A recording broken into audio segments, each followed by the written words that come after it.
Merci à tous d'être là.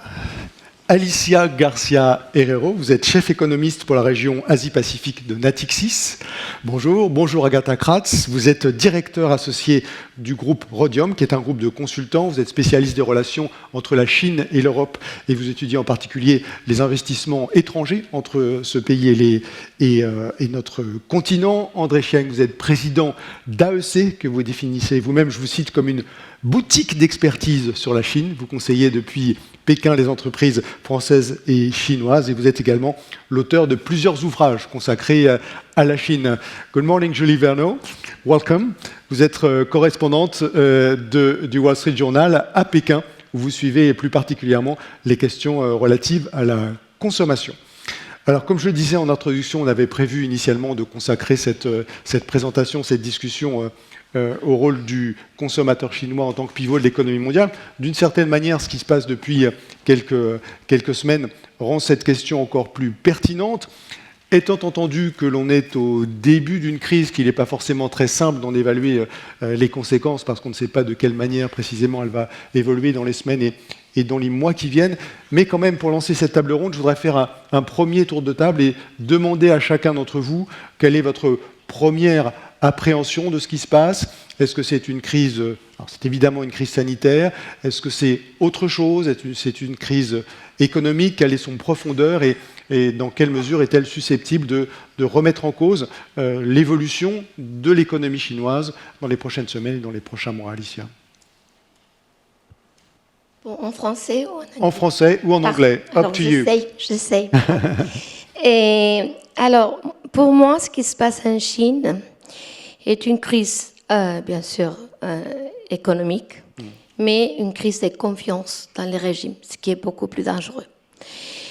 Alors, en ce qui concerne l'économie, moi, je dirais, bon, on va voir soit le premier trimestre, le second trimestre, parce qu'on pense, on ne sait pas, mais on pense qu'on va arriver au pic de contagion de coronavirus au mois d'avril. C'est ça qu'on ne sait pas. Mais... Entre avril et juin, selon les projections. Alors, si rien ne se passe, nous, on pense que ça devrait amener la croissance de la Chine, disons, au-dessous de 5%. Au-dessous de 5%, alors que les dernières prévisions, je crois, du FMI étaient déjà en dessous de 6%. Donc on était déjà dans un contexte de ralentissement de l'économie chinoise. Bien sûr, c'est structurel ce qui se passe en Chine. C'est au-delà de ce qu'on voit. Exactement. Du côté structurel, on a tout ça. Mais ce qu'on s'attend, c'est vraiment un plan de relance gigantesque. Pourquoi? Parce que finalement, 2020 est une année très importante pour la Chine. C'est l'année où Xi Jinping doit faire montrer au monde que la Chine a doublé son revenu, c'est-à-dire le PIB, depuis 2010, c'est-à-dire en 10 ans, ce qui n'est pas mal quand même. Pour les Européens, on se rend bien compte de ce qu'on parle, mais il faut qu'il y arrive. Et pour ça, la croissance devrait être plus ou moins 5,7%. D'accord. Alors, 2021, c'est l'anniversaire du Parti communiste. 100 ans de parti, pas mal non plus. Et moi, je crois que c'est trop important pour ne pas y arriver. Et on a déjà vu la Banque centrale, avec une injection de liquidités énorme, lundi. Plus de 150 milliards d'euros. C'est bien passé non plus, c'est-à-dire les marchés n'ont pas trop bien réagi, mais ils arriveront avec des mesures même beaucoup plus visées aux consommateurs. C'est-à-dire, voilà l'argent, acheter une voiture, acheter... On a vu déjà, ça c'est déjà passé en 2008, c'est bien clair que Xi Jinping n'a pas trop aimé les mesures de Hu Jintao, mais il n'y a pas de choix. Il n'a pas de choix. Alors, moi je crois que ça ne sera pas un problème de croissance, ce sera un problème de, est-ce que vous n'aviez pas dit qu'on est trop endetté? Est-ce que vous n'aviez pas dit que le plan de relance n'était pas idéal? Pourquoi on n'a pas su ce qui se passait au moment où on aurait dû le savoir? Et ça, c'est une crise différente. Ce n'est pas une crise de croissance. Et moi, je crois qu'on va voir tout ça en 2020, juste avant l'anniversaire du parti, ce qui est très dangereux. Agatha? doit être ouvert, si tu veux bien. Parfait. Moi, j'ai envie de penser à cette crise en 3 temps, et surtout sur les conséquences qu'elle va avoir pour l'économie chinoise. Le premier temps, c'est le temps du Nouvel An. C'est un manque à gagner en termes de consommation. Le Nouvel An est un temps typiquement où les consommateurs chinois vont aller au restaurant, ils vont aller voir des films. Toutes les grosses sorties au cinéma sont généralement autour du Nouvel An parce que c'est un moment où le consommateur chinois consomme énormément. Donc il y a du manque à gagner pur et simple sur cette première phase pendant les congés du Nouvel An. La deuxième phase, c'est ce qui se passe après les congés du Nouvel An. On voit que le gouvernement chinois a encouragé... Il va commencer dans les prochains jours, donc. Exactement, que le gouvernement chinois a encouragé certaines entreprises, et au niveau de villes complètes, à ne pas recommencer le travail pendant 1 semaine, peut-être 2 semaines. Et ça, c'est du manque à gagner pour certaines entreprises, au-delà des services, au-delà de la consommation. On peut penser à la construction, on peut penser aux entreprises manufacturières. Il y avait un survey... La CAS, qui est un centre de recherche en Chine, a demandé aux petites entreprises manufacturières chinoises combien de temps elles pouvaient tenir, et 68% ont dit on peut tenir 2 semaines, mais on ne pourra pas tenir beaucoup plus. Et donc pour des petites entreprises comme ça dans le manufacturier, il pourrait y avoir simplement des entreprises qui ferment, il pourrait y avoir des emplois qui sont perdus, et ça va avoir un effet sur ces 2 semaines assez rapidement. Donc cette deuxième phase, c'est plutôt going back to work. Combien de temps ça va prendre de retourner au travail, d'autant qu'il y a une grosse migration qui doit se faire pour retourner au travail. Il ne faut pas oublier que les migrants reviennent généralement dans leur famille autour du Nouvel An. Combien vont rester chez eux? Il y avait beaucoup, dans les années précédentes, de migrants qui restaient chez eux après le Nouvel An. S'il reste 2 semaines de plus, est-ce qu'il y en a encore plus qui ne retourneront pas dans les usines? Qu'est-ce que ça veut dire pour les usines? Qu'est-ce que ça veut dire pour les pays qui dépendent de ces usines? Donc ça, c'est le deuxième temps de la crise, et on va voir dans les semaines qui viennent quand est-ce que ça s'arrête. Et enfin, il y a le troisième temps qui est le long terme ou le medium term, qui est qu'est-ce que ça a comme effet sur, par exemple, le secteur financier et les banques, puisque les banques sont mises à contribution aujourd'hui par la PBOC, qui leur demande de prêter plus, de prêter à moindre taux, qui leur demande de soutenir l'économie réelle. On sait que les banques chinoises ne sont pas dans la meilleure situation qui soit. L'année dernière, on a vu des banques qui ont déposé le bilan, qui ont été reprises sous tutelle de l'État chinois parce qu'elles avaient des difficultés. Qu'est-ce que ça veut dire pour le secteur financier? Qu'est-ce que ça veut dire pour la monnaie? Si la PBOC met en place un plan de relance, soit monétaire, notamment monétaire, est-ce que ça va pousser le yuan à nouveau au-dessus des 7, de la barre des 7? On a vu que ça s'est passé hier, c'est redescendu depuis. Est-ce que la confiance dans l'économie chinoise ne va pas mettre de la pression une fois de plus sur la monnaie chinoise? Qu'est-ce que ça veut dire pour le deal entre les États-Unis et la Chine? Est-ce que la Chine sera capable de tenir ses promesses en matière d'achat, etc. Et ce que dit Alicia, et je suis complètement d'accord. Qu'est-ce que ça veut dire en termes de confiance? Qu'est-ce que ça veut dire en termes de confiance à la fois dans l'économie chinoise en général, mais en Xi Jinping, qui avait promis à sa population que leur niveau de vie augmenterait. Donc il faut y penser sous ces 3 ans, je pense, et séquentiel. Et là où ça change du SRAS en 2003, c'est qu'en fait, on a une économie qui est plus importante, plus grande, et donc le choc sur l'économie mondiale est potentiellement plus grand. On a une économie qui a moins le moyen de faire de la relance, puisqu'évidemment, en 2003, il y avait beaucoup plus d'espace pour faire de la relance, qu'elle soit monétaire ou qu'elle soit fiscale. C'est plus le cas aujourd'hui. On a des banques qui sont sous pression, on a un système financier sous pression, des gouvernements locaux extrêmement sous pression. Donc ça va être beaucoup moins facile. Et le timing, une fois de plus, New Year, le Nouvel An chinois, qui fait qu'il y a cette perte de consommation et cette perte de 2 semaines pour revenir au travail. Donc ça va être très difficile. André Chien, ce sont des inquiétudes que vous partagez? Bon, je vais vous étonner en vous disant que j'ai un point de vue qui est un petit peu différent de celui des 2 autres oratrices qui m'ont précédé, que je respecte tout à fait, parce que je pense que ce qu'elles disent est vrai, mais je tempérerai de la façon suivante. Je pense d'abord qu'il y a un hiatus très important entre l'observation des faits et la perception qu'on en a. Bon. Moi, je suis en relation quotidienne avec mes équipes, donc vous l'avez dit tout à l'heure, mes équipes sont en Chine, et moi, il se trouve que, pour des raisons personnelles, j'ai quitté la Chine il y a à peu près 15 jours. Bon. Donc vous êtes tranquille. Bon. Mais ceci dit, ça ne m'empêche pas d'être en relation téléphonique avec la Chine tous les jours et de leur demander un peu des nouvelles de ce qui se passe.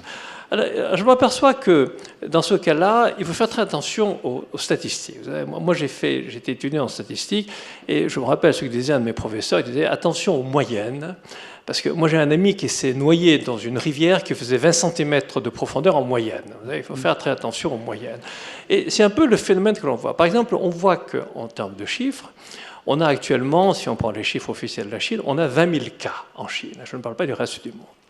Mais si on étudie un peu plus en détail, on se rend compte que ces 20 000 cas sont en très grande partie concentrés dans la province du Hubei. C'est une province importante, 60 millions d'habitants, c'est un peu moins d'un 20e de la Chine, mais vous avez à peu près 14 ou 15 000 cas qui sont concentrés dans cette province du Hubei.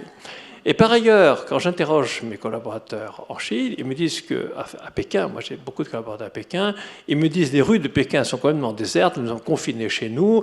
Donc moi j'ai même appelé une de mes collaboratrices en disant « mais je suis très inquiet pour toi, parce que tu ne sors pas, mais il ne faut pas que tu meurs de faim quand même. Donc il faut quand même aller faire quelques courses. » Donc on en est là. Et vous savez combien il y a de cas révélés dans Pékin? Bon, les statistiques du Hubei ne sont pas exactes.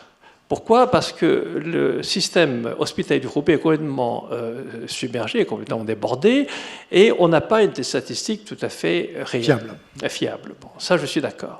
En revanche, les autres villes chinoises, Pékin, Shanghai, vous avez des cas, enfin, vous avez des statistiques qui, elles, me paraissent bonnes parce que le service hospitalier n'est pas débordé. Eh bien, Pékin, qui est une ville d'à peu près 20 millions d'habitants, donc est une ville déserte pour... Aujourd'hui, le chiffre que je vous donne ce matin, 226 cas. Il y a 226 cas, et il y a un mort sur Pékin. Et si on regarde les statistiques province par province, on se rend compte que vous avez la principale province, qui est celle du Hubei, qui a à peu près 14 à 15 000 cas. Et la seconde province, après le Hubei, c'est le Guangdong. Et le Guangdong, on est à 800-900 cas. Donc vous voyez, il y a une différence extrêmement grande entre une concentration très forte dans le Hubei, effectivement, et les autres provinces. Est-ce que vous êtes en train de nous dire que les autorités chinoises ont surréagi ou que le reste du monde surréagit par sa paranoïa, ou les deux à la fois? Alors, bon, je vous laisse conclure comme vous le voulez, mais si je fais mon analyse, moi je dirais que je suis plus optimiste que les deux autres oratrices parce que je pense que cette opération va être, enfin que cette crise va être achevée plus vite qu'on ne le pense. À cause justement de ce mécanisme. Alors, effectivement, tout à l'heure, Agatha a parlé de la rentrée des fêtes du Nouvel An. Mais moi, j'ai regardé très très près. Cette rentrée est liée à quoi? Cette rentrée est liée aux travailleurs migrants. Bon, parce que vous avez beaucoup de travailleurs migrants qui vont dans les provinces. Bon. Moi, par exemple, je connais un travailleur migrant qui vient du Shanxi, donc la province où il y a Xi'an. Bon. Donc cette personne n'est pas... J'ai regardé un peu les statistiques. Dans la province du Shanxi, qui est quelques dizaines de millions d'habitants, vous avez 121 cas.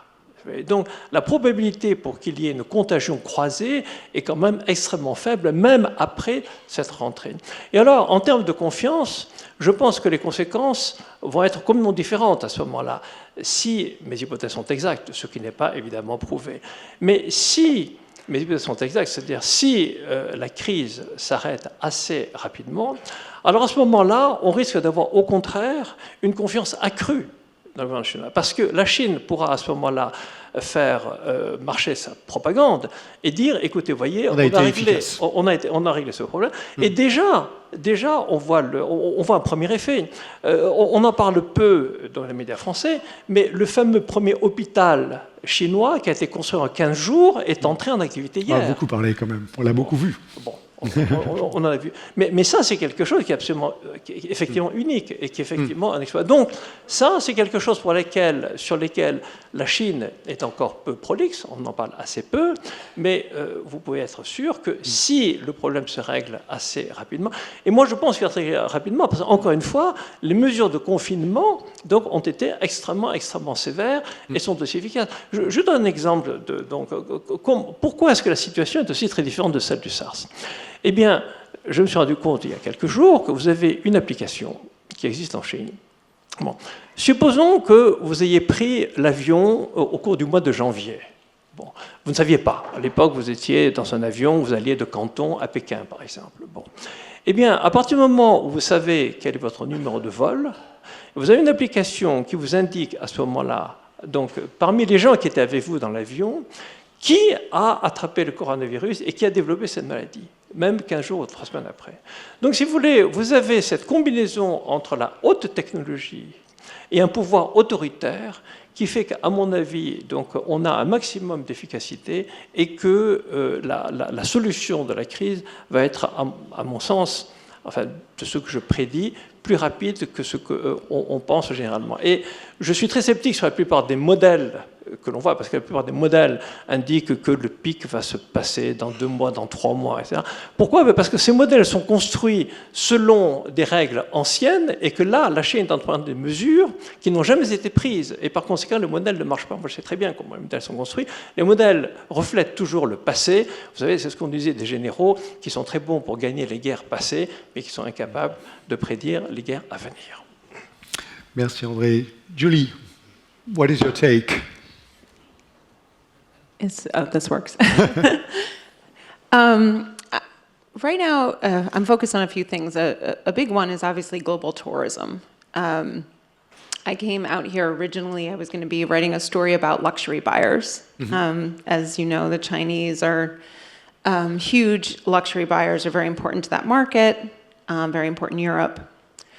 And as opposed to when SARS happened, the Chinese luxury buyer was, just a bit of, that market. And now we're talking about 35%. So I'm in Paris, and I go to these huge shopping areas, and, look who's missing. The Chinese tourist.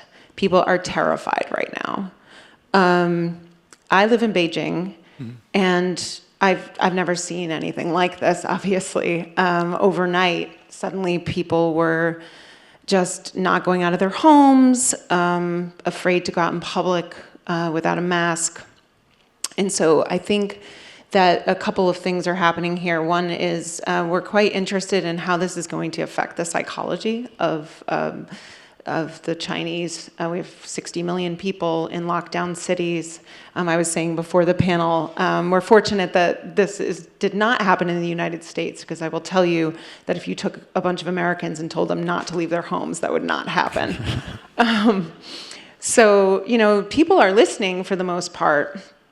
And right now, the Chinese government has a really important window of opportunity to try to stop this virus. People are staying home. It's a time of year when most people wouldn't be, they'd be with their families right now. And they're wearing masks and they're not going outside. Some people are self-quarantining for no reason, many people. They haven't met anyone who's sick. They're not in a region that's sick, but they've decided that their whole family will just stay in their apartment for 2 weeks. But how long can the Chinese economy really sustain that? The cases are still going up quite exponentially. I read reports today saying that, we should reach, up to a couple 100,000 cases before we hit the peak. Right now we're at 20,000, right? So I think that we're all really wondering what happens when people start to go back outside. And will they go back outside? So that's sort of the doom and gloom side of it. It's something that I'm quite focused on. I mean, as we were talking about, this was supposed to be the biggest travel season for Chinese consumers. People are traveling all over the world. They were supposed to go to, I think it was 100 different countries this year. And one thing that did happen is that, eventually we started to see these airlines shut down access to a lot of travelers, some just based in the epicenter of the virus, right? But others that, just Chinese travelers in general. But really, based on the data that I've looked at for tourism, that happened far too late. I think that one of the firms I talked to said that the biggest travel day of the year for Chinese New Year would have been on the 17th. We didn't see any of these kinds of shutdowns happening until far after that. So you have people traveling all over the world on planes, getting to their destinations, and then often just sitting in their hotels. I mean, so they're there, you're like, okay, well, they've already gotten there, maybe they can spend a lot of money, but people are tied to the news right now. They're worried about their families. Some people, that I spoke to who are here in Paris, who are tourists, were afraid to go back, because if they go back, they're going to be quarantined. So I'm quite interested in the psychology of that and how that's going to affect the global economy. On the sort of more optimistic side, if I've learned anything from living in China, It's that this is a fast-moving, innovative place. And already you see Chinese consumers figuring out ways to live their lives virtually. I mean, really, we talked about the movies. This is a huge time of year for the movie shutdown. We have businesses who are already like, pay X amount of money, watch your movie on your phone. And people are quite accustomed to watching everything on their phone. They're perfectly happy to do that. There's people who are having like virtual drinks together. I can't imagine what's happening on the dating apps, but I bet it's quite interesting. I'll have to ask somebody who speaks better Chinese than me. So there is a part of me that sort of thinks that this could be quite interesting to see how the companies and consumers innovate during this time period where people are trying to avoid social contact. It's a very strange thing to see in this culture because usually this is a culture where people get together in groups and eat food together, and people are afraid to do that right now. But they're finding other ways, and I'm really curious to see how that turns out. Alicia, I wanted to go back, ou je ne sais pas si on parle français, je crois en fait. Je voulais juste revenir à un point que vous souleviez tout à l'heure, peut-être le développer, c'est que, Agatha, vous en avez parlé aussi, c'est qu'une des caractéristiques de la crise actuelle, c'est qu'elle intervient dans une économie qui est beaucoup plus considérable, beaucoup plus importante que celle qu'elle était il y a encore 10 ou 15 ans. La Chine, c'est, je crois, 16-17% du PIB mondial aujourd'hui, quelque chose comme ça. Et donc l'impact économique de tout ce qui se passe en Chine, à la fois sur le territoire chinois, mais aussi dans le reste du monde, est évidemment immédiat et beaucoup plus puissant. Le micro. Il y a deux raisons pour lesquelles l'impact doit absolument être beaucoup plus large que pour le SARS. Du côté offre, la Chine est bien sûr le centre de manufacture du monde. On parle de 28% des exportations de manufactures. Il y a des secteurs qui sont concentrés dans la province de Hubei, par exemple les autos, Nissan, General Motors. Oui, PSA en français. Alors là, on voit très clairement qu'on va avoir un impact d'offre, c'est-à-dire un choc d'offre. Et ça veut dire prix. Et on a vu déjà comment est-ce que le marché boursier a réagi à Foxconn. 10% de chute dans 100 jours. Hein. Ouais. Parce que, les entreprises qui produisent, qui ont, disons, la production en Chine, vont souffrir surtout à Hubei. Par ailleurs, il y a un choc de demande, c'est-à-dire la Chine maintenant est une économie de services. Et, on était très contents de dire que la Chine, depuis 2015, c'est-à-dire le patron des contributions à la croissance, avait changé vers la consommation et les services. Mais maintenant, c'est les services qui souffrent. Et transport, etc. Alors, mais quelle est la réalité de cette transformation? Où est-ce qu'on en est de cette transformation aujourd'hui dans l'économie chinoise, l'industrie par rapport à la consommation, voilà, cette évolution du modèle effectivement qui vise à rendre la Chine moins dépendante de l'économie du reste du monde et plus dépendante de sa propre croissance. On en est où de cette évolution aujourd'hui? Et on est là, ce qui était très bien. Surtout face à Trump et la guerre commerciale. Mais ce n'est pas génial avec le coronavirus. C'est ça que je veux dire. Alors, il y a un choc des demandes juste là où la Chine était devenue indépendante. Donc, pour vous, cette transformation, elle a eu lieu, en fait. Oui, c'est ça. Alors maintenant, il faut absolument que la Chine trouve d'autres marchés. Mais c'est dans une situation, disons, compliquée parce qu'ils ont promis aux États-Unis d'importer 200 milliards des produits. Disons, pour l'Europe, c'est un double problème. Il y a le coronavirus, la demande de la Chine va souffrir. On a des entreprises, quelques entreprises qui produisent en Chine. Et en plus, la Chine, apparemment, si ça ne change pas, devra augmenter les importations des États-Unis pour les consommateurs qui ne veulent pas consommer.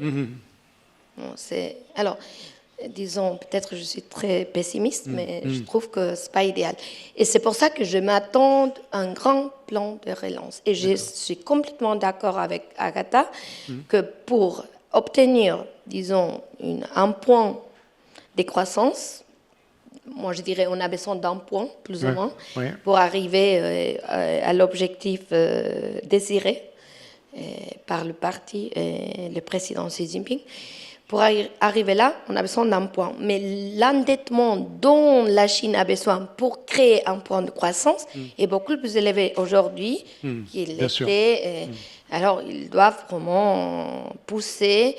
Et si les sentiments, je serais très ravie de voir que les sentiments changent rapidement, parce que si ça ne change pas, on aura besoin de même plus pour arriver à cette taux de croissance qu'on a promis. Et ça sera très compliqué parce que déjà l'endettement de la Chine, les familles ont doublé l'endettement dans les dernières 6 ans. C'est déjà presque 60% du PIB, qui n'est pas mal pour une économie, et disons, si on pense au revenu moyen de familles chinoises, c'est quand même pas mal. C'est bien clair que c'est moins que la Corée, que l'Australie, mais la Chine n'est pas l'Australie. C'est-à-dire les familles, finalement, le revenu moyen est beaucoup moins élevé. Alors c'est un endettement important. Et on sait très bien que l'endettement des entreprises est très élevé, surtout le secteur privé. Alors là, ajouter encore de la dette, je trouve que c'est pas un problème. Je ne parle pas des crises. Je parle du fait que la croissance potentielle de la Chine, et ça, il y a déjà des rapports, la Banque mondiale, NDRC, qui parlent d'une croissance de 1,7% pour la décennie 2031-2040. Si l'endettement est beaucoup plus élevé, ça sera moins que ça. Moins que ça veut dire que la Chine arrête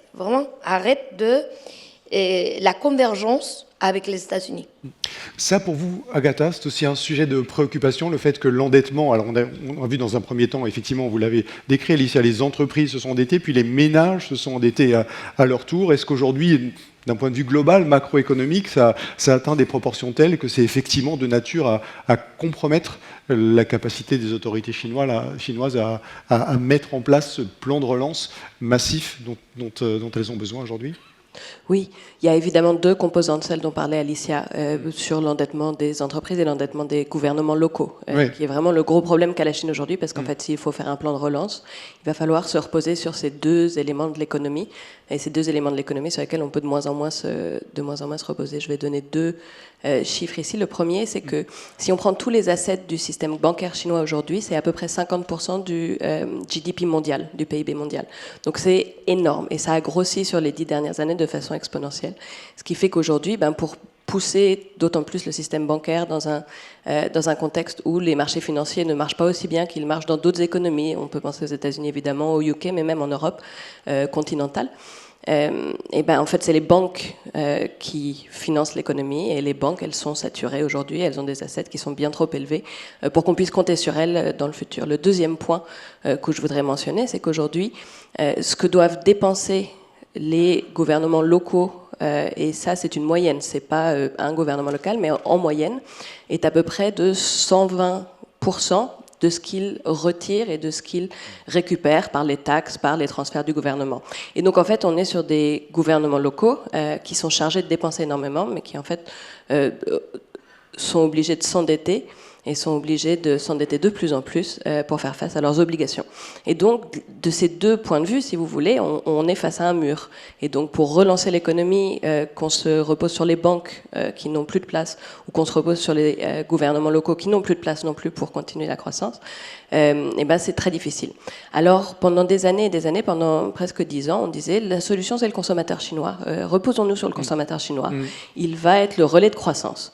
Et c'est vrai qu'on voit ça dans les chiffres. Le consommateur chinois a grandi en termes de contributeurs à la croissance, que disait Alicia est vrai. Aujourd'hui, on est dans une économie de services et on est dans une économie de consommation. Alors, on n'est pas dans une économie de consommation au niveau des États-Unis, évidemment. On est toujours à un niveau qui est bien moindre en termes de la contribution de la consommation au GDP chinois. Néanmoins, on est dans une économie de consommation. Mais le problème, c'est qu'il n'y a pas eu ce boom que voulaient les économistes, ou sur lequel se reposer pas mal les autorités chinoises, parce qu'en fait, il y a eu des contraintes énormes au pouvoir de dépenses des ménages chinois. Et ce que vous disiez, et le point que vous faisiez, c'est notamment à cause de l'endettement, puisqu'en fait, on est dans une économie où le real estate, l'immobilier, est extrêmement important. Et pendant des années et des années, les économistes ont dit, si on ouvre le crédit aux consommateurs chinois, ils consommeront plus, avec notamment le crédit à la consommation. Or, aujourd'hui, le crédit que les consommateurs chinois prennent le plus, c'est un crédit pour acheter des biens immobiliers.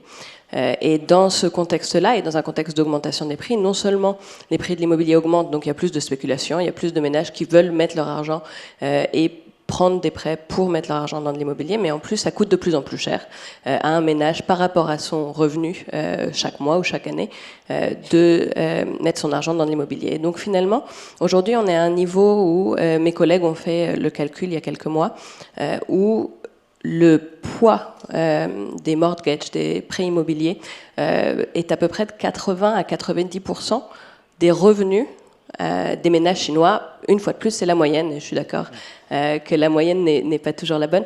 Mais donc, finalement, on est à un point où il faudrait presque moins d'endettement pour que le consommateur chinois consomme plus, parce qu'en fait, tout l'endettement qu'il prend, il va dans l'immobilier, et comme l'immobilier est extrêmement cher, et ben, il y a très peu d'espace pour consommer d'autres produits de consommation. Et donc, il n'y a pas eu ce boom de la consommation, et donc il n'y a pas eu ce boom de la croissance, et on se retrouve toujours dans la même situation où, si on veut augmenter la croissance l'année prochaine, il faudrait qu'il y ait plus de stimulation du gouvernement, mais c'est dangereux à long terme et ça ne règle pas le problème de l'endettement en Chine.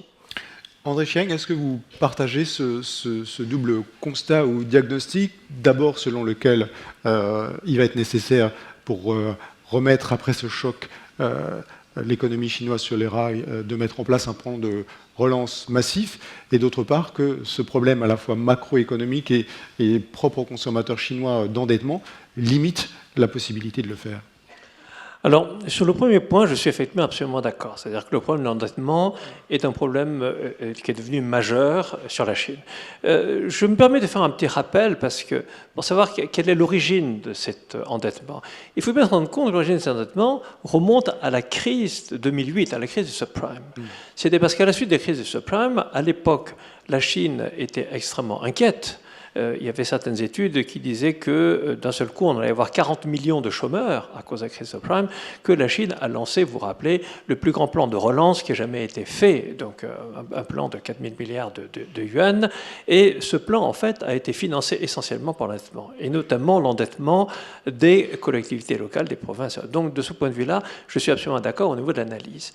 Et c'est tellement vrai, d'ailleurs, que le principal économiste chinois, vous savez, le vice-premier ministre Liu He, donc, en a fait son cheval de bataille. Ça fait déjà 3 ou 4 ans qu'il indique que la principale tâche de la Chine, c'est de réaliser ce qu'on appelle le deleveraging. Bon.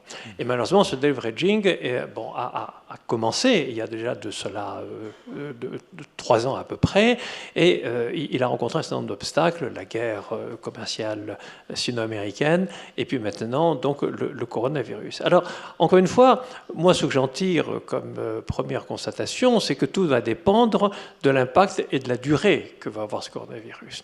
Donc, est-ce qu'il va y avoir un plan de relance ou pas? Je ne le sais pas. Enfin, parce que ça dépend effectivement de ça, et ça va dépendre aussi de la volonté chinoise.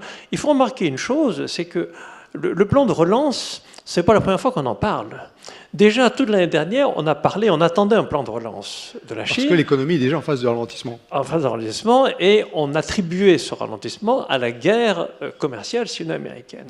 Or, on remarque que pendant toute l'année 2019, il n'y a pas eu de plan de relance massif en Chine. Justement parce que Liu He a résisté à l'idée de faire un plan de relance, parce que le plan de relance le plus évident, c'est effectivement ce que disent effectivement nos oratrices, c'est de relancer l'immobilier. Et ça, c'est quelque chose de très toxique. Parce qu'en effet, on risque d'avoir une crise immobilière telle qu'on a connue au Japon, enfin aux États-Unis, donc ça, le gouvernement chinois en est parfaitement conscient, je dirais. Je voudrais peut-être rajouter quelques petits éléments, je dirais, un peu différents, pour donner un éclairage un peu différent. Le premier éclairage est qu'en termes de consommation, il faut faire très attention aux consommateurs chinois. Parce que, encore une fois, je reviens sur mon idée de moyenne. Oui. Il n'y a pas de C'est ce consommateur que vous me chinois. disiez la dernière fois qu'on a effectivement échangé, vous me disiez le consommateur chinois, ça ne veut rien dire en fait. Bon, si je fais une analyse même très grossière, je dirais qu'il y a déjà une différence très forte. Il y a 2 critères pour différencier le consommateur chinois. D'abord, il y a le consommateur selon l'âge. Bon. Nous avons actuellement en Chine à la fois donc, des personnes, vous savez que la Chine est un pays qui est en voie de vieillissement très rapide, et avec des progrès dans l'espérance de vie qui ont été considérables au cours de ces 30 dernières années. Ce qui fait que vous avez maintenant une population chinoise âgée, de plus de 60 ans, qui est quand même assez importante. Et cette population âgée a conservé des habitudes un peu anciennes d'une Chine rurale, frugale et plutôt économe. Bon. Mais en dehors de cela, vous avez ce qu'on appelle les millennials, vous avez donc, qui sont des jeunes Chinois et qui ont, je dirais, plusieurs caractéristiques. La première, c'est qu'ils sont arrivés au monde dans une famille d'enfants uniques, donc ils n'avaient pas à partager avec leurs frères et sœurs. Ils sont arrivés dans une période où la Chine était plutôt prospère. Ce sont des gens qui n'ont pas connu les privations de la révolution culturelle, ne parlons pas du grand bond en avant, donc qui n'ont jamais su ce qu'étaient les privations. Bon. Et la troisième, qui à partir de là, ont un mode de consommation qui est assez proche des jeunes de nos jours qui sont en Australie, aux États-Unis, en France, c'est-à-dire qu'ils ont une tendance à la consommation qui est beaucoup plus forte. Donc, vous avez déjà une distinction très forte entre le consommateur donc millénial et le consommateur depuis 60 ans.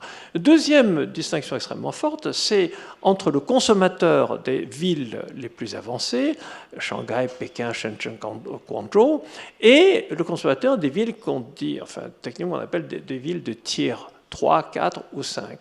Et on constate que l'année dernière, la consommation a le plus cru auprès justement des consommateurs des villes, des petites villes, des villes de l'Ouest. Et quand on regarde un peu l'accroissement des revenus en Chine, on constate que l'accroissement des campagnes, pour la première fois depuis assez longtemps, a augmenté plus vite. Bon, l'écart est toujours très important entre les campagnes et les villes. Mais l'accroissement du revenu des campagnes a augmenté plus vite que l'accroissement du revenu des citadins. Et la propension à dépenser du consommateur pauvre, donc c'est ce que disait tout à l'heure l'économiste de la COFAS, quand vous donnez plus de pouvoir d'achat à des classes très pauvres, ça se manifeste tout de suite sur les dépenses. C'est effectivement aussi ce qui s'est passé. Donc, on avait commencé à voir un basculement, et quand on regarde, vous savez qu'un des événements les plus importants, c'est ce qu'on appelle le double 11 en Chine. Donc, bien, au cours du double 11 de l'année dernière, on a constaté que l'essentiel de la croissance, donc de la consommation qui a battu tous les records, le double 11 2019, l'essentiel venait des zones rurales et des petites villes. Donc, il y a un réservoir quand même très important de croissance de ce côté-là. Voilà les éléments sur lesquels je voulais quand même attirer l'attention donc des auditeurs. D'accord. Alors, vous nous mettez en garde contre le risque à effectivement trop généraliser ce qu'est le comportement des consommateurs en Chine, mais quand même, Julie, je vais me tourner vers vous. How long has it been since you've been covering the Chinese consumer in Beijing? They didn't. Sorry, they didn't translate that last part of your question. Okay, I was just asking how long you've been covering Chinese consumer. How have I been covering? How long? Yeah. I've been there 1 year. Okay. So I think they see my job in China as sort of being the wide-eyed American who shows up in China and can see. Which is great because this is exactly what I wanted to ask. Is what have you been struck by? Oh, wow. One thing is actually definitely this aspect that the idea of talking about the Chinese consumer as one consumer is ridiculous. It's become a very diverse, stratified, interesting market. And this generation that in China they call the post-90s generation is particularly fascinating. I got to work on this really great story that was just interviewing these young people about their spending habits, and I was shocked. You know, people were quite happy to say, "I spend every cent I have shopping," including my parents' income. I think that one of the reports I read in the luxury market said that sometimes the consumers in the luxury market in particular double their income based on what this the parents and the grandchildren and grandparents that are doting on them are giving them. Yeah. Okay. Wow. So that was really fascinating. And also, when you talk about this older generation that's quite frugal, they're quite frugal about themselves, but not necessarily about their children and grandchildren. So that's been interesting to me.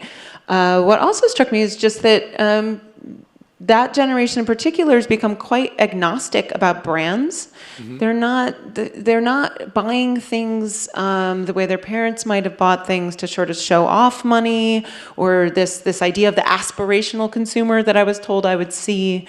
They're looking for a lot of the same things you see in the Western world. They want to identify themselves as unique. If something new comes along, they're perfectly happy to switch brands. Sometimes people don't even know what brand they're wearing. They have another reason for doing it. They're much more experiential. It's a completely different market than just a few years ago. So that has really struck me as well. And then lastly, yes, this rural consumer is quite interesting. They are growing much faster. They don't have a lot of the same mortgage problems and real estate hanging over their head as some of the urban consumers do. And the rise of the service economy that's come out of the rise of e-commerce has really raised their incomes quite significantly. So at one point I was in this rural area and I met this walnut farmer. And this walnut farmer had gotten filthy rich. And he was incredibly rich because they had, Alibaba had come to his village. They'd shown him how he could market himself online. Suddenly the market for his walnuts went from being, just kind of whoever the middleman was that he was selling it to, all of China. And he bought himself a new house and a Maserati. And it was incredible to me to see how much that changed things. And then on the lower end of the spectrum, you see these, somebody that used to be a factory worker who's now maybe a delivery driver or driving a Didi, and they have more freedom, they have more time to spend their money, they have more resources in terms of, they can go on any e-commerce platform and purchase things that are in their price category and it arrives immediately. That has been really interesting to see. Yeah.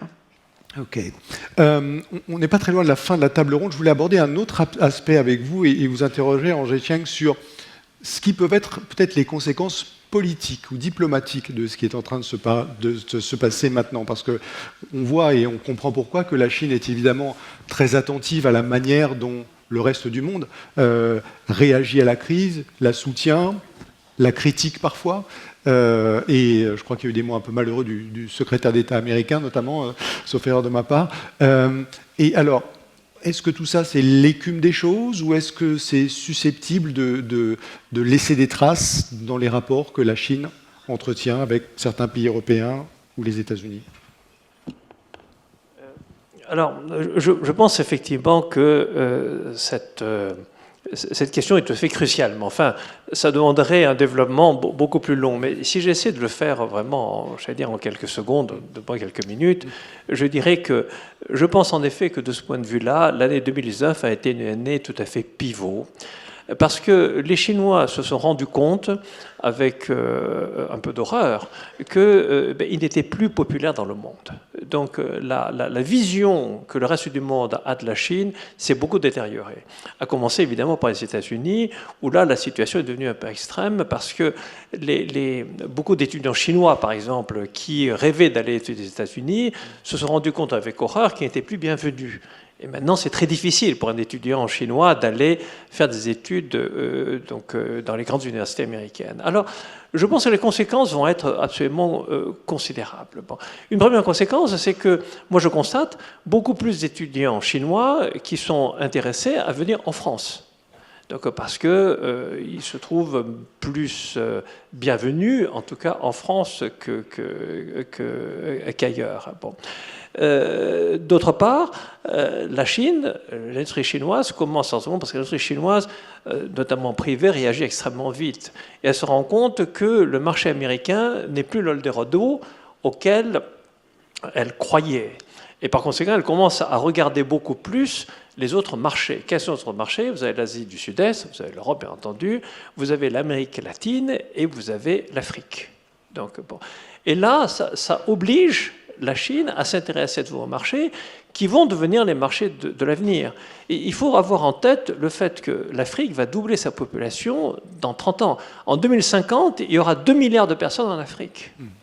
Donc le marché de l'avenir, véritablement, est là. Et la Chine est obligée de s'intéresser à l'Afrique. Et il se trouve que la Chine est, de ce point de vue-là, assez bien placée, parce que ce qui est tout à fait caractéristique de la Chine, c'est la combinaison entre une économie sous-développée, disons-le, et une économie très développée. Pourquoi est-ce que le coronavirus est quelque chose qui affole autant les populations? Eh bien, à cause de cette combinaison. Bon, ce virus s'est développé dans le Hubei, à Wuhan, on le sait, avec ce marché d'animaux vivants, donc, et c'est développé. Bon, mais nous avons d'autres virus qui sont beaucoup plus dangereux, Ebola par exemple. Pourquoi est-ce qu'Ebola n'a pas créé autant de panique dans le monde?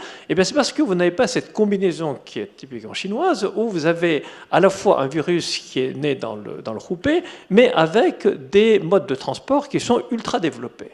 Ce qu'on a pu dire, c'est que depuis l'apparition du virus, il y a eu 5 millions de gens du Hubei qui sont allés un peu partout dans le monde. Donc, vous savez que la Chine a maintenant le plus grand réseau ferré de TGV au monde, donc vous avez des aéroports, enfin, donc vous avez le fait que cette combinaison permet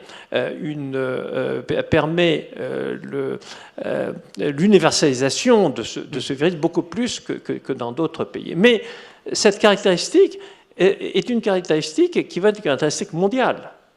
Les marchés des pays développés, le marché américain, le marché européen, pour moi, n'est pas le modèle des marchés futurs.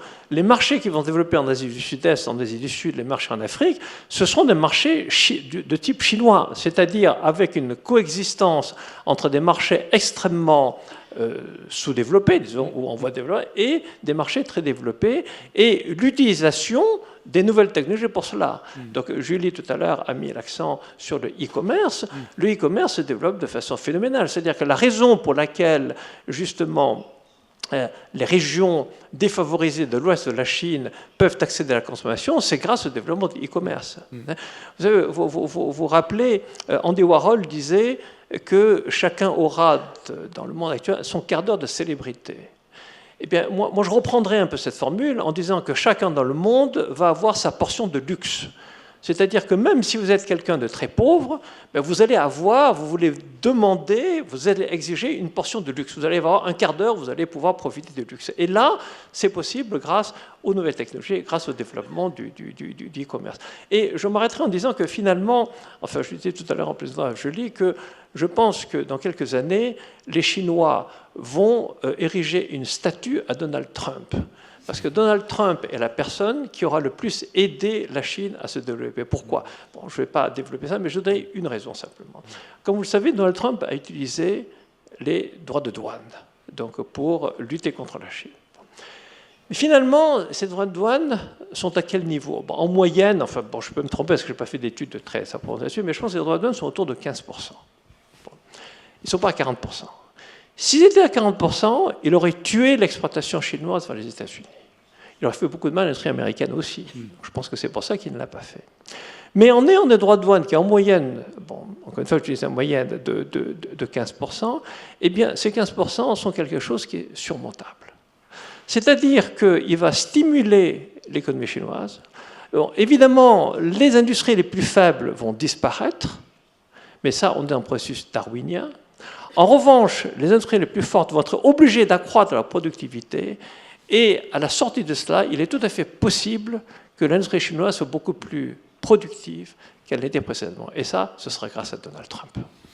Merci. Alicia, peut-être quelques mots sur ces 2 points. La première, est-ce que vous croyez vous aussi à l'effet vertueux de la pression américaine sur la Chine d'une part, et d'autre part sur l'autre aspect dont on parlait à l'instant avec André Chieng, sur les possibles conséquences politiques de la crise, politique au sens un peu diplomatique et relations de la Chine avec le reste du monde?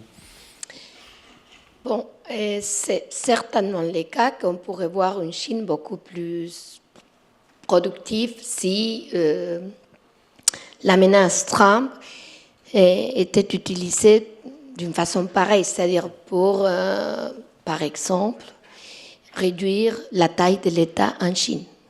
Mais on ne le voit pas. Alors une fois que je le vois, je dirais, parfait, on construit une... Bon, ils peuvent le faire, ils peuvent faire une statue à Trump, mais moi je dirais que c'est pas seulement Trump qui pousse, qui va changer la Chine, c'est la réponse de la Chine qui va changer la Chine. Tout à fait. Et moi, je dois voir la réponse de la Chine. Pour le moment, ce que je vois, oui, c'est vrai que les plans de relance qu'on a vus en 2018 et 2019 n'ont pas été très élevés, mais ça a existé.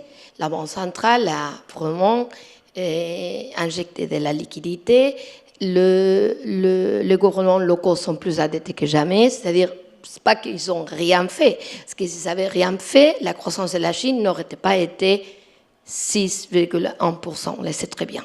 Alors, de cette côté-ci, moi, ce que j'aimerais j'aimerais voir, c'est des réformes réelles en Chine et en tout ce qui concerne le modèle économique. Et bon, ça, à mon avis, je ne le vois pas trop. La seconde question, les conséquences politiques de ce qu'on voit, coronavirus, et la réponse des autres. Moi, je trouve que la réponse, surtout des États-Unis, a été très exagérée. Et c'est une réponse, à mon avis, géopolitique, qui veut dire ce qu'on voit déjà du côté Huawei, du côté... C'est pas seulement le coronavirus, il faut le dire. Moi, j'arrive à un accord temporel au mois de décembre, mais je continue à pousser. Vous importez 200 000 produits américains, $200 000. Je les mets dans ma poche, mais je continue à pousser. Et c'est ça que les États-Unis sont en train de faire, ce qui est dommage. Parce que vraiment, une situation pareille, moi, je trouve que c'est un peu exagéré et même pas poli, je dirais. Parce que c'est une question c'est-à-dire vraiment d'éliminer c'est-à-dire la possibilité des Chinois d'aller aux États-Unis. Moi, je trouve que c'est vraiment trop. Et j'espère que l'Europe ne va pas suivre les États-Unis. Mais on ne sait pas. Parce qu'on a vu même l'Israël. C'est-à-dire, on a vu les Philippines. Mais les Philippines, c'est même Hong Kong. Moi, je ne pourrais pas aller à Manila demain. Alors, parce que j'habite à Hong Kong, il faut que je dise ça. Et qu'est-ce que ça veut dire? Que ça devient, le coronavirus, à mon avis, c'est une accélération du decoupling du monde, si ça continue. Parce qu'on va voir qui a fait ça, c'est pour la Chine. Qui a fait ça, c'est pour les États-Unis. C'est dangereux. Parce que, moi, à mon avis, et je suis complètement d'accord, le nombre de morts, moi je trouve que c'est exagéré. Et à Hong Kong, on a une discussion, moi je dirais, bon, on ne parle que de fermer les frontières avec la Chine, ce qui est incroyable, parce qu'on a 1,80 million, presque 2 millions de Chinois à Hong Kong, pour une population de 7 millions. Comment est-ce qu'on va...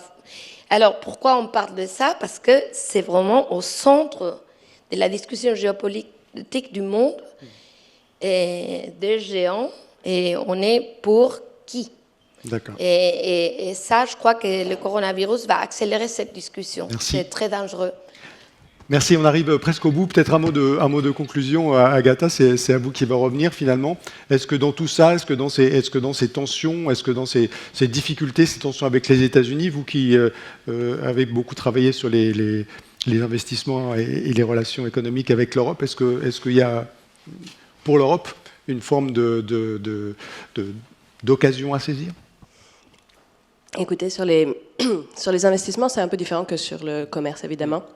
Mais je suis contente que Alicia ait mentionné le principe de découpling et le problème du découpling. Parce qu'en fait, si on revient aux consommateurs chinois et si on revient à cette idée que les entreprises chinoises investissent hors de Chine et parfois investissent hors de Chine dans le secteur de la consommation parce qu'en fait elles ont un marché en Chine qui est énorme, qu'elles veulent pouvoir servir soit à travers des marques, soit à travers des savoir-faire.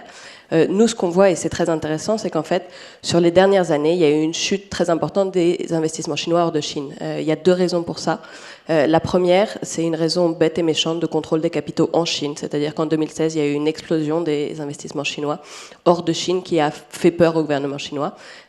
Beaucoup étaient jugés, n'étaient pas nécessairement, mais étaient jugés comme de la spéculation par le gouvernement chinois, par exemple des rachats de certaines entreprises de production de films aux États-Unis à répétition. Et en fait, le gouvernement chinois s'est dit ce sont des capitaux qui ne devraient pas sortir dans un tel volume et aussi rapidement hors de Chine. Donc je remets en place des contrôles de capitaux et donc on voit une baisse depuis 2016 des investissements chinois hors de Chine. Et en fait, ce qui est très intéressant, c'est que par contre, cette baisse qui est à peu près de 50-55% par rapport au niveau de 2016, c'est à peu près ce qu'on voit en Europe. Par contre, aux États-Unis, la baisse est de 80-90% sur les 4 dernières années. Donc en fait, il y a ce phénomène bête et méchant de fermeture des frontières de capitaux chinois, mais on a aussi l'effet decoupling et l'effet des tensions entre la Chine et les États-Unis, qui en fait ont complètement mis un arrêt à l'investissement chinois aux États-Unis.